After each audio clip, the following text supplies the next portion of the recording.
l'on ne peut apprendre. Il faut les vivre, sinon ils n'existent pas tout simplement. C'est avec cette belle citation que nous démarrons ces numéros de votre émission Pinceau d'or.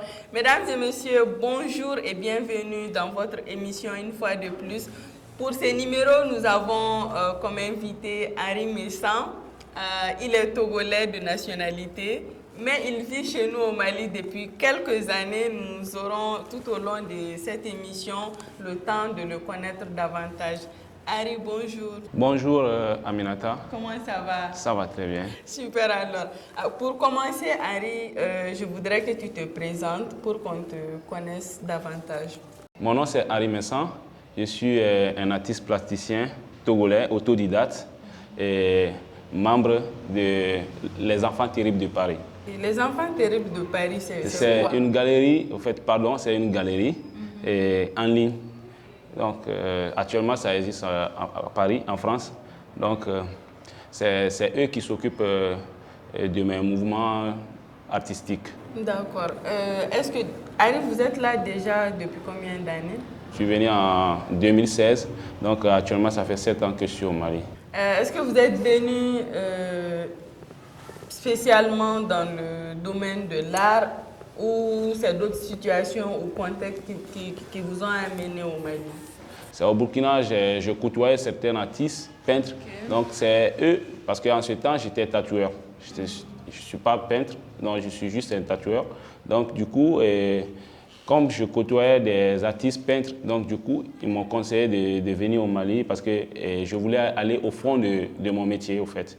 Donc du coup, ils m'ont conseillé de venir au Mali. Ils m'ont guidé vers l'atelier Badialan, qui m'a accueilli, qui m'a ouvert ses portes. Donc sous la direction de Amadou Sanogo et Ibrahim Konaté. Oui. Donc du coup, me voilà au Mali jusqu'à présent. Les tatouages. Comment c'est venu, puisque c'est ce qui a abouti finalement à la peinture?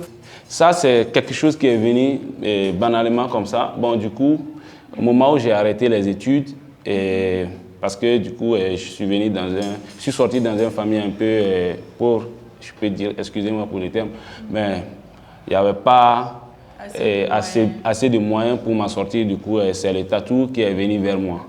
Okay. Donc, je l'ai pris, je l'ai accueilli. Donc, c'est comme ça. Je suis devenu peintre aussi, ajouté au tatou aussi, c'est comme ça. Les tatouages, c'est comme ça. C'est pour... En fait, j'essaie de trouver un lien, mais vous avez commencé par les tatouages et c'était une façon de gagner de l'argent, mais avec le temps, des amis vous ont dit que vous pouviez également faire de la peinture puisque vous êtes autodidacte. C'est ce lien-là que j'essaie de trouver. Bon, merci Aminata. Bon, et le tatouage, d'une sorte aussi, c'est de l'art.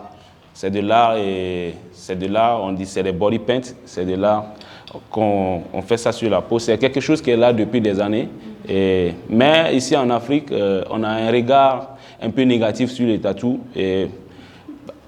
Pas seulement pas seulement toute l'Afrique, mais dans les pays musulmans, donc c'est un peu mal vu de ce côté. Mais du coup, là où je m'en vais, donc, comme c'est un pays musulman, du coup, les frères qui m'ont conseillé de venir au Mali, donc ils m'ont dit d'ajouter la peinture à ça pour m'en sortir parce qu'avec le tatou seul en Afrique, tu ne peux pas gagner ta vie en tant que tel. Je vois. Mais est-ce que ça déteint sur votre façon de travailler? Vos personnages, justement, souvent, on trouve qu'il y a beaucoup plus de coloration. Est-ce que c'est fait exprès pour faire ressortir un peu cet aspect-là de vous? Ça vient, c'est naturel. C'est naturel. Les couleurs, tout ça, c'est naturel parce que je ne peux pas dire que c'est symbolique pour moi. Donc, c'est quelque chose qui vient comme ça naturellement. Du coup, parce que si tu es artiste, chaque artiste a un trait, a quelque chose qui lui ressemble dans son travail. Donc, c'est pour cela que je dis que c'est naturel. Okay. Donc, il n'y a pas de signification, quelque chose. Non, c'est ça. Alors, du tatouage à la peinture. Oui. Maintenant, dans la peinture, quelle est votre démarche artistique? Comment vous travaillez? Avec quoi vous travaillez? Bon, dans la peinture, moi, je travaille sur les thèmes des projets.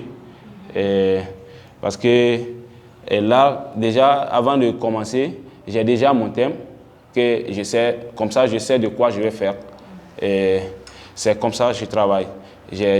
Par exemple, ma première thème que j'ai abordé, c'est le regard des autres. Donc ça a un lien avec mes tatouages. Parce que les tatous en Afrique, on a des regards un peu négatifs, comme je l'avais déjà dit. Donc du coup, j'ai travaillé sur ce thème. C'est pour cela qu'il n'y a rien au hasard dans l'art. Donc c'est ça pour cela que je dis que c'est naturel au fait. Donc après le regard des autres, j'ai travaillé sur les traumatismes, les gens qui se sont traumatisés, donc des trucs comme ça. Et après ça, j'ai abordé la méditation, c'est un autre sujet aussi que j'ai abordé aussi, la méditation. Donc, comme matériel que j'utilise, je fais recours à l'acrylique, après l'acrylique, je prends les colorants aussi, parce qu'on n'a pas assez de peinture. Donc je prends les colorants aussi pour mélanger et c'est ça qui donne la force de mes créations. Déjà, vous avez mentionné les thèmes, j'en ai retenu 3. Oui, les regards. C'est bien 3. Oui, le c'est regard 3. des autres, oui. Le traumatisme et puis la méditation. C'est quand même 3 thèmes qu'on ne retrouve pas tout le temps traités par les artistes. Déjà, la méditation, je pense que c'est votre dernière collection. Vous avez eu à exposer notamment sur ça. Comment c'est venu? Bon, la méditation, c'est venu à un moment dans ma vie parce que il le faut. Parce que en tant qu'un être humain, il faut se méditer pour connaître toi-même. Parce qu'il y a des choses qu'on a vécues. Tout ça, ce n'est pas de hasard. Donc, il faut faire stop à tout ça. Il faut faire stop pour bien se méditer, pour que tu puisses connaître sur quel pas ou bien sur quelle ligne où tu vas. Au fait. Donc, et puis, encore, je suis un Africain, mais là où je ne suis pas dans ma propre terre, et je ne suis pas chez moi au Togo, je suis au Mali. Donc, il faut que je fasse le bilan de tout ce que j'ai traversé. Donc, c'est ça que la méditation est sortie. Donc, si je comprends bien, tous ces 3 thèmes, c'est par rapport à toi-même, ta personne, ton vécu, c'est ça? Oui, un peu ça. Parce que ça peut être moi, ça peut être une autre personne aussi. Donc, c'est un peu général. Mais je vais parler personnellement de moi. Okay. Personnellement de moi. Et puis, ça peut toucher d'autres personnes aussi. Parlant du regard des autres, est-ce que... Bon, je pense que tu l'as même dit. C'est en rapport avec tes tatouages que tu t'es vu dans l'obligation, on va dire, de créer des œuvres qui vont peut-être mieux refléter cela. Oui, les regards des autres, au fait, c'est par rapport déjà à mes tatouages que je fais les regards des autres, parce qu'il y a des regards positifs, il y a les gens qui me voient que ce que tu as fait sur toi, c'est beau, c'est comme ça, mais il y a les regards aussi négatifs. Mais c'est ces regards négatifs qui m'importent plus. Donc, c'est ça qui t'importe? Oui, parce que c'est dans ça, si on te parle de quelque chose de négatif, c'est dans ça que tu vas mieux te connaître toi-même aussi. Oui, parce que s'il n'y a pas ces gens de critiques, tu ne peux pas évoluer. Donc, c'est un peu ça. Parce que c'est un cas un peu social, quoi, général. Est-ce que tu as été traumatisé par tout ça ou bien tu as vu un entourage, quelqu'un de ton entourage vivre cela qui t'a inspiré également? Et mon thème traumatisme, bon, moi-même, parce que j'ai vécu une enfance qui est un peu difficile. Donc, et en plus, j'ai ce traumatisme dans moi-même. J'ai ça dans moi-même parce que si tu as vécu une enfance qui est un peu compliquée, il y a certaines choses que tu es bloqué au fait, que tu ne peux pas faire. Donc, parce que c'est dans toi, tu es bloqué, donc tu ne peux pas faire ça. Et le thème est venu comment? Parce que, entre-temps, j'ai besoin de l'argent pour faire mes petits besoins. Donc, je vivais avec mon agent, qui est mon galériste, au fait, je vivais chez lui. Donc, du coup, je faisais en même temps les tatouages et puis la peinture aussi. Donc, au moment où je me suis concentré sur les tatouages, je n'arrive pas à m'en sortir dans ce que je fais contre la peinture. Donc, alors que le monsieur, lui, voulait que je fasse uniquement la peinture. Mais à mon âge, je ne peux pas tout le temps venir chez lui pour lui demander des petits sous. Parce que Nous, on n'a pas vécu cette éducation comme ça. Donc, et puis lui, le monsieur, il est là, il a grondé sur moi. Il m'a grondé que non, que je fais quoi, de n'importe quoi. Donc tout ça, en ce moment, moi, je mangeais. Donc j'ai commencé à transpirer. J'étais mal traumatisé, je ne sais pas quoi faire. Donc du coup, il m'a dit, voilà, c'est un thème pour toi, ça. Ça, c'est un thème que tu peux aborder aussi. Donc c'est ça que l'idée, les traumatismes, j'ai fait les thèmes, j'ai pris les thèmes et puis ça a marché aussi. C'est ça. C'est quand même original, et créer à partir de soi des situations que nous avons vécues personnellement. C'est assez original. Henri, nous avons des rubriques dans cette émission, comme tu le sais. Donc je t'invite à aller découvrir la première rubrique qui s'intitule Pinceau Actu. Donc suivons.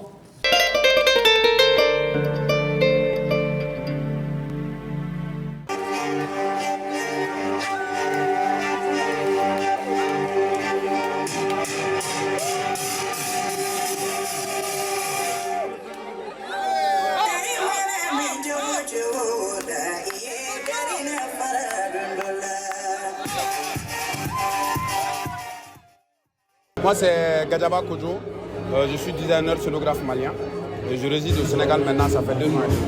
Pour ceux qui connaissent le Mali, Mali-Bougou, c'est tout simplement une distinction d'un espace. Par exemple, le premier habitant de quelque part, il va construire une case. Et quand il construit une case, on va prendre son prénom, on ajoute le nom de la case. Ça veut dire qu'il peut avoir Bagari Bougou, il peut avoir Djeli Bougou.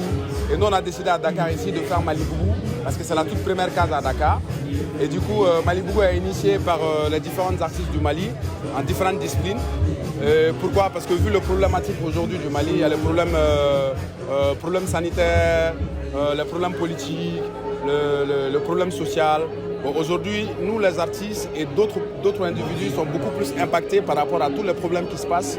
Et aujourd'hui, on a décidé de faire Mali-Bougou pendant la Biennale 2022 pour représenter justement les Maliens ici, pour qu'ils puissent se vendre, ils puissent parler de ce qui se passe et qu'ils puissent échanger avec un monde extérieur, parce qu'aujourd'hui le Mali n'est plus dans l'actualité. Nous déjà, Mali-Bougou, on l'a fait à 0 francs, et là les artistes sont là, on ne sait même pas comment ils vont retourner là-bas, parce qu'on était censé de venir avec un bus, et malheureusement, comme j'ai dit tout à l'heure, il y a le problème diplomatique qui a empêché que notre bus qui a été donné par le centre d'Onsefolo au Mali, le bus a été refusé à la frontière. Mais aujourd'hui, les artistes sont là, ils sont très contents d'être là. On avait 21 artistes qui devaient venir. Mais il y a au moins 7 qui ont eu d'empêchement. Et on est 13 actuellement à Dakar. Il y a plusieurs disciplines à l'intérieur. Il y a les réalisateurs, il y a les plasticiens, il y a les sculpteurs, il y a les performeurs, il y a les danseurs, il y a les marionnettistes.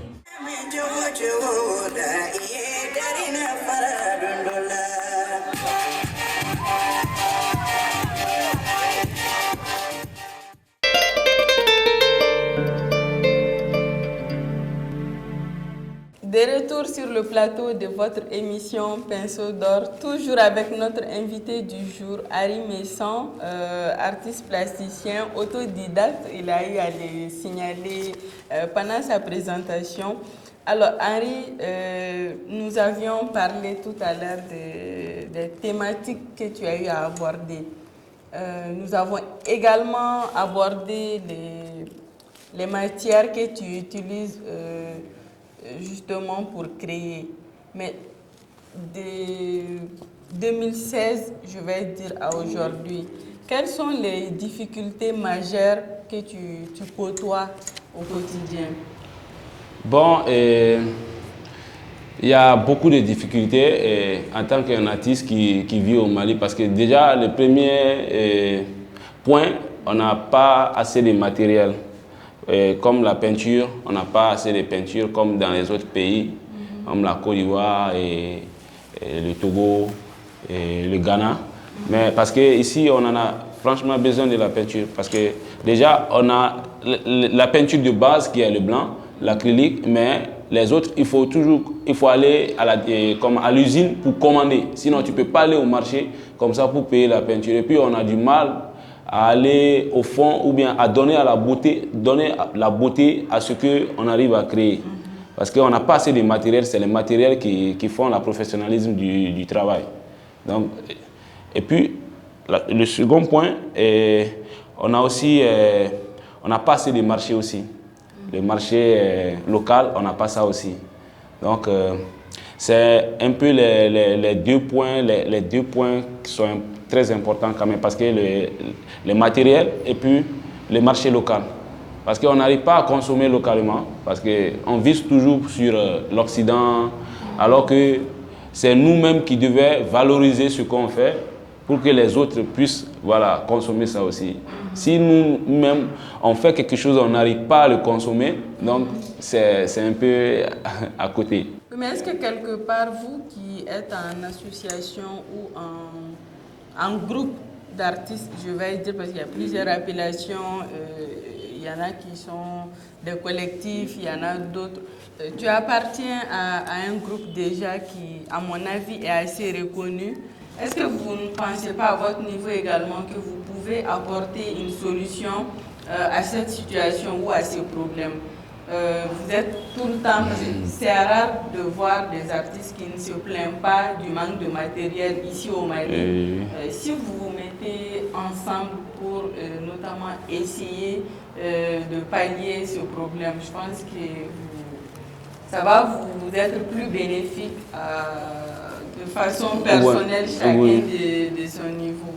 Bon, c'est vrai, mais en tout temps quand même, j'ai fait partie, dans mes premiers pas, j'ai fait partie d'un atelier qui m'a accueilli pendant 3 ans. Donc, il y avait, au début, il y avait des matériels qu'on utilisait, mais avec le temps est dur. Donc, c'est devenu chacun pour soi. Donc, même si on est dans le groupe, c'est dur partout, donc c'est chacun pour soi. C'est par rapport au temps, donc c'est quelque chose qui est un peu compliqué. On arrive à se comprendre, mais dans le côté matériel, quand même, c'est chacun pour soi.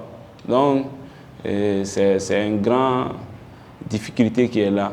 Donc, parce que ce n'est pas une question d'amour ou bien quoi que ce soit. Tant que tu connais déjà ton prochain, donc tu sais de quoi il vit, tu sais de quoi qui se passe chez lui. Donc, il y a des choses quand même, tu préfères le faire ça personnellement. Au-delà de ça, toi, Henri, tu as appris sur l'état la peinture.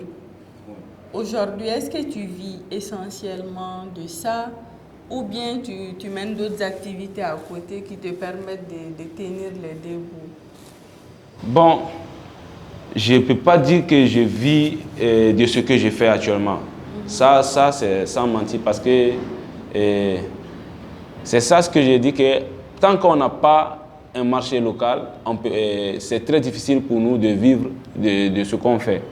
Donc, c'est à cause de ça que je fais toujours recours au tatouage. Donc, c'est le tatou qui est mon second maintenant. J'ai commencé avec le tatouage, après j'ai entamé la peinture. Donc, du coup, la peinture, tatouage, tatouage, peinture. Donc, j'essaie de marcher avec les deux comme ça. Okay. Oui. Donc, tous les deux sont dans l'art. C'est ça. C'est mes 2 travaux que je fais pour ma sortie.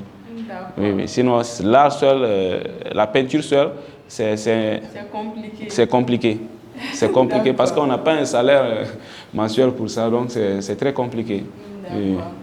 Bon, comme on le dit, la vie c'est un choix.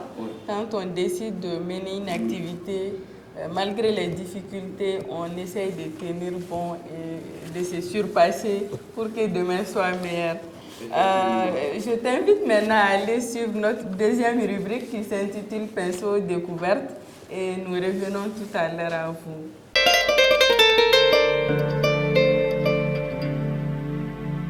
Moi je m'appelle Mahone Issa Diop, je suis artiste sculpteur.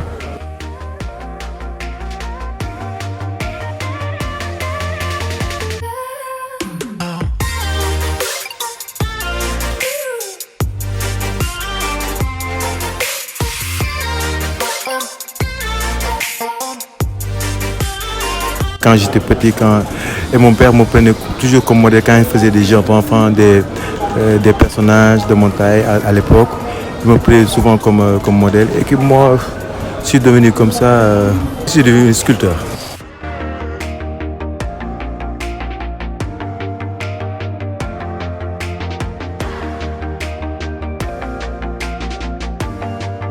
Et je vous présente mon œuvre que je viens d'achever. Le titre de l'œuvre s'appelle Lambegolo. C'était un jeu d'enfant parce que nous, quand on était petits, on traçait un cercle. On était au moins une vingtaine de personnes à l'intérieur et on chante. Et personne n'osait se tenir debout, sauf les guerriers. Et puis moi, j'ai fait le rapprochement par rapport à la société que nous vivons actuellement, où personne ne veut que son prochain lui devance sur quoi que ce soit sur un projet ou bien pour être au-dessus de lui sur les richesses de la vie. C'est ça qui m'a inspiré, un peu associé avec l'histoire ou la vie de mon père, qui m'a aussi inspiré sur les difficultés à monter une fonderie.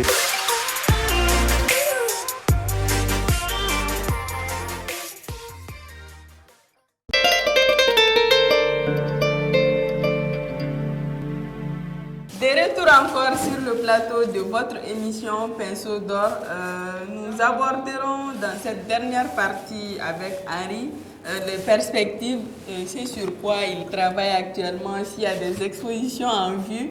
Donc Henri, c'est quoi les projets pour le futur, si on peut dire ainsi? Bon, et merci Aminata. Bon, et mes projets pour le futur, en fait, actuellement, je suis en train de travailler aussi sur Méditation 2, parce que Méditation 1 qui a eu un peu de succès, donc il y a un musée au Japon qui demande la Méditation 2 en 2024.